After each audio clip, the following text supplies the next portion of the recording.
Your gifts, whether they are of deed or of money, they count for very little.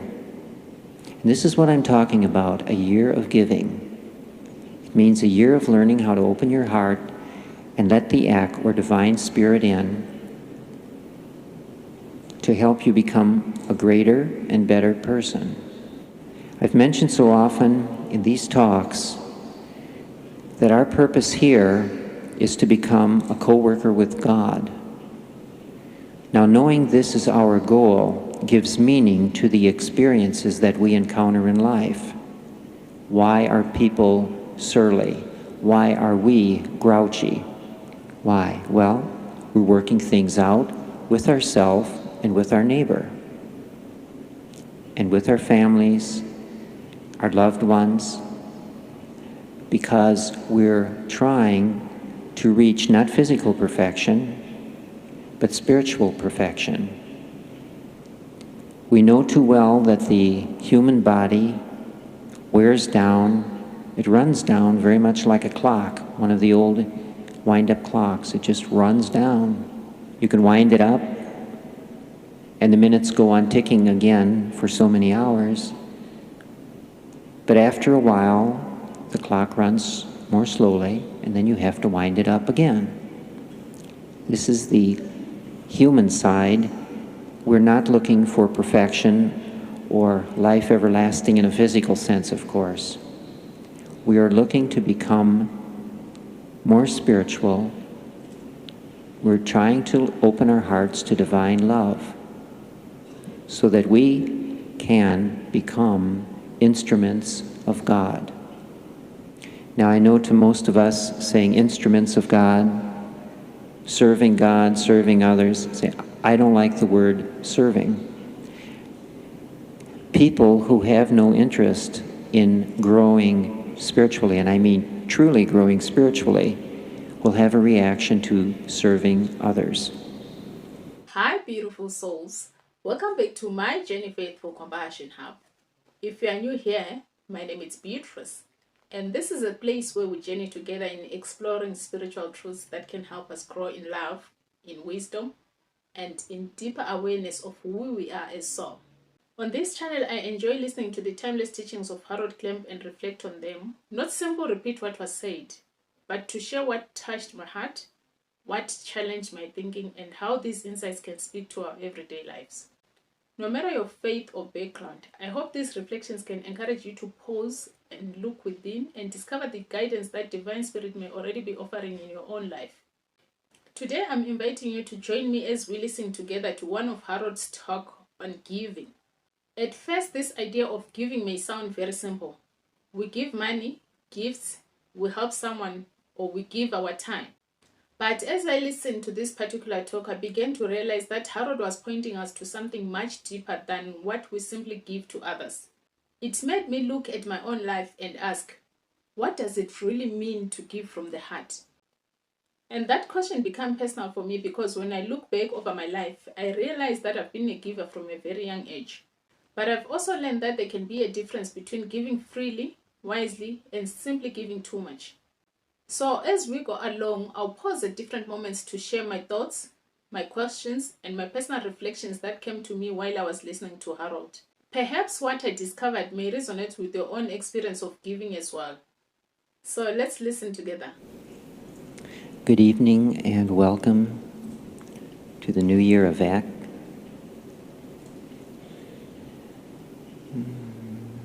As so many times I wonder where to begin, but usually it's just to say, it's good to see you. I'm glad so many of you could make it. I realize that despite all the projections of our government and all the figures they give, that financial times are still on the rocky side, and it's hard for many of you to get here. So I appreciated that those of you who could come, did come. Oh, let's see.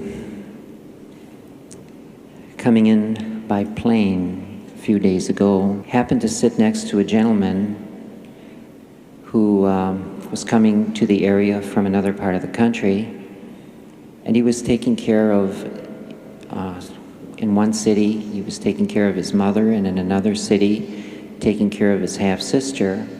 Both of them were in their 80s. And so he stopped first in one city, took care of his half-sister for a while, and then after 3-4 days, then he'd get on the plane and fly, in this case to San Jose, where his mother was, and then take care of her for a while, and then he'd fly back home, back in the Midwest. And then he'd do this all over again the next month. And it was an interesting thing because he said he was 60, but he looked like he was a full 10 years younger. He didn't look 60. But he said his half-sister was losing her memory, but yet he kept calling her up every time he was to come to town and then check in on her at her trailer park, make sure that it got cleaned, and talk with the neighbors and the other trailers and so on. It's a senior citizens park, and all the people there take care of each other. But he would just drop in once a month, check everything out. So he'd call his half-sister to get him at the airport. And so one time she didn't come, and he called her up, and he said, "Remember, I called you yesterday, and I said I was coming in today, and you were going to pick me up at the airport." And she said, "But today is Bridge Club." And so he's out at the airport, and he says, "Yes, but you said you were going to come get me." She said, "Today is Bridge Club." And then there are the other times when she does come out to the airport, and as I mentioned, her memory isn't very good. She forgets where she puts the car. Now this man is very youthful. And I says, "Well, then what do you do?" He says, "Well, she stands up there in the observation post, and I jog back and forth up and down the rows of cars in the airport parking lot." And this is what he did. And every trip, it was some such thing. He says, "I spend a lot of time jogging." But I said, "It must be very hard on you." And he says, "No, a little jog around the parking lot." He says, "Isn't that much?" He said, "It just takes a long time." He likes marathon running, and he travels all around the world to do this. So I said, "Well, now I understand why a parking lot isn't very big." He wasn't complaining at all about his half-sister forgetting where she parked the car, but I was thinking later, it makes a funny story, but he is very much the way most of us are. We make our own problems, and then later we complain about them. Because if she left him at the airport a few times, or after he ran through the rain a few times looking for the car, you'd think he'd catch on. Well, he had. For the first time last month, he asked a friend of hers at the trailer park to come along. Everybody there is retired, have nothing to do, so this gentleman said he'd love to come to the airport because he just loves to watch the airplanes. So with the two coming out to get him, his half-sister drives, and the gentleman comes along and remembers where she put the car. And so he finds it saves him a great deal of time. And so this is his solution. In this new year, I've called it the Year of Giving. What do you think giving means?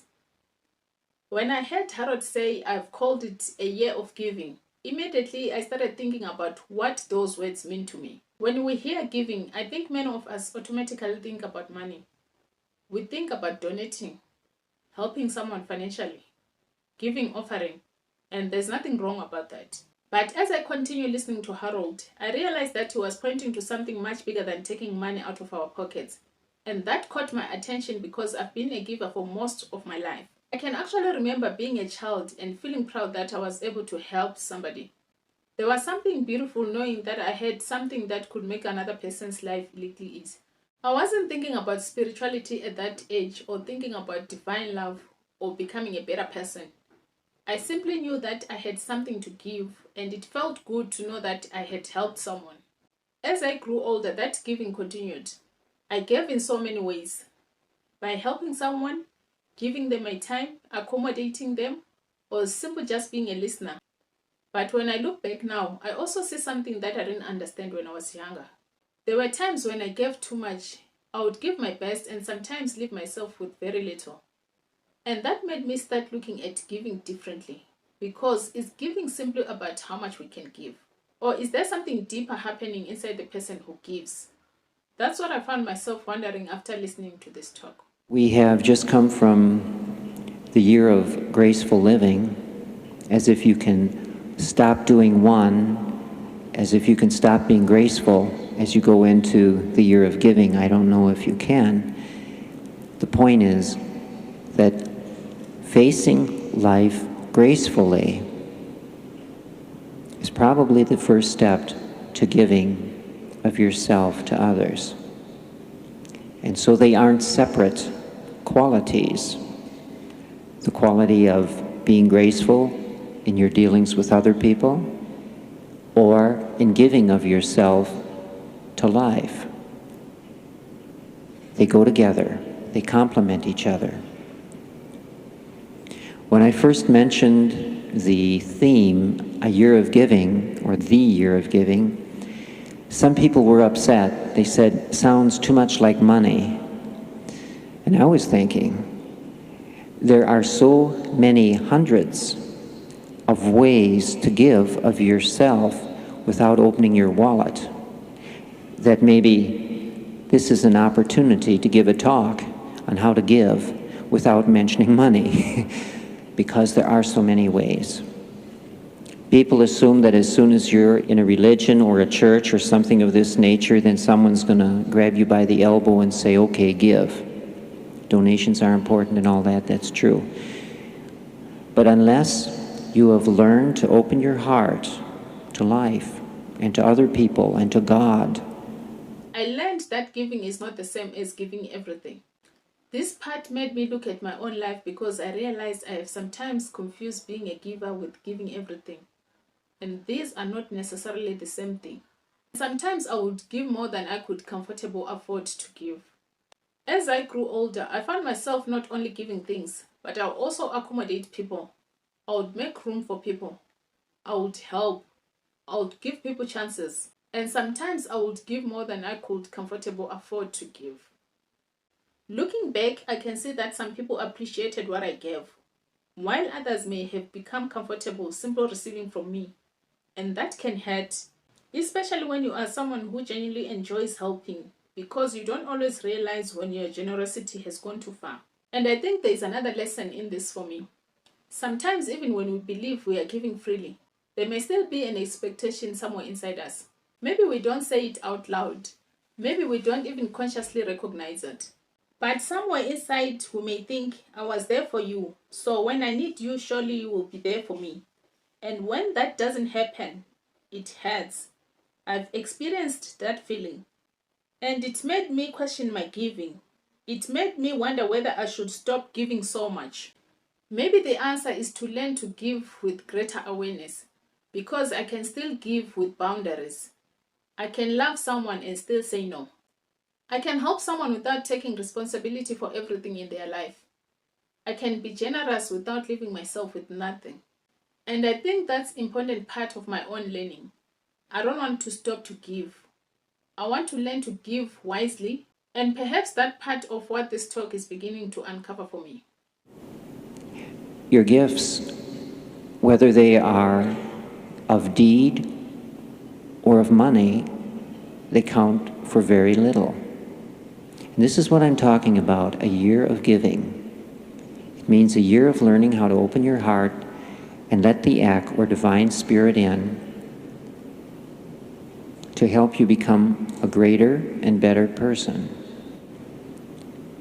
I've mentioned so often in these talks that our purpose here is to become a co-worker with God. Now, knowing this is our goal, gives meaning to the experiences that we encounter in life. Why are people surly? Why are we grouchy?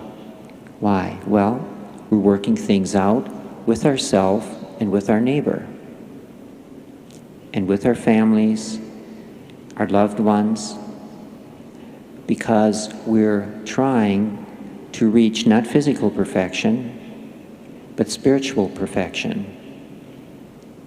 We know too well that the human body wears down, it runs down very much like a clock, one of the old wind-up clocks. It just runs down. You can wind it up, and the minutes go on ticking again for so many hours.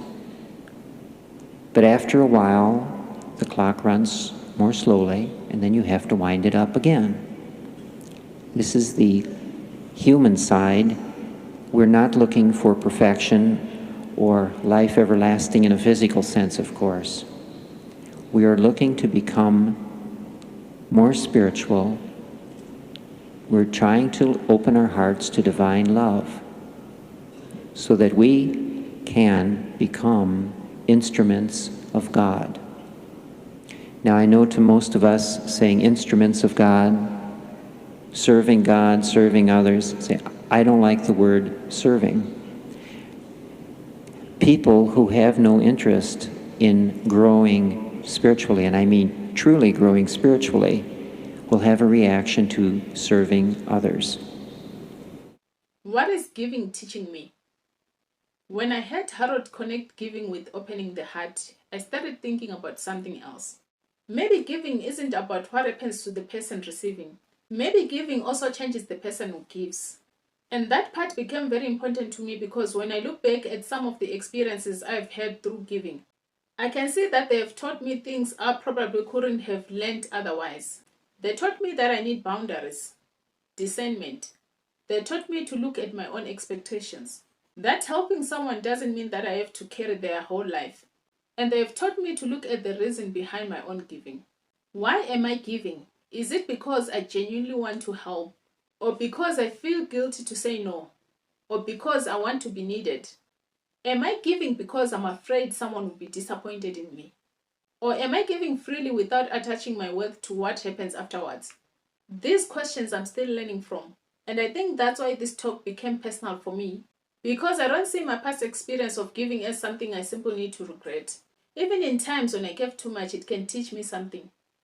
They can teach me to give better, to give with love, how to give with wisdom, and how to give without losing myself.